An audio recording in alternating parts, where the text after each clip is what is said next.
waryaa islaam ma yidhi intuu laba talaabo hore usoo qaaday mididina dhig ba ka daay may midida dhigma daayo way cad tahay saas la isku eegay mid baa soo kacay oo farta taagay kii baa la yidhi oo raac oo dhiiraday walaa in wax loo qalbo rabaa kii baa soo kacay kii uu raacay kii markuu raacay buu neefkii geedkii buu la suray harag baa laga saaray uu la bireeyey wuxuu ku daba macday ma intan harag laga saaray markuu la bireeyey ku yidhi anigu waan hawl baan leeyahay masaajidka dib ugu noqo qof haragga kala saara macada uga yeero mididiis kama dhigay macada inta soo qaatay iyadoo dhiig leh ayuu kula soo noqday albaabkii wuxuu yidhi waryaa islaama waa la jaleecay midi dhiigan la arkay nusa saaca loo aamusay waryaa islaama horu macalkabu hore la soo galayba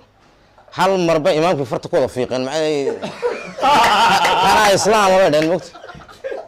imaamkii inta soo kala furiyay hal mar buu yidhi hooyadiin baa islaama buu yidhi ma labada ragcadood inta jibaal islaam ka noqday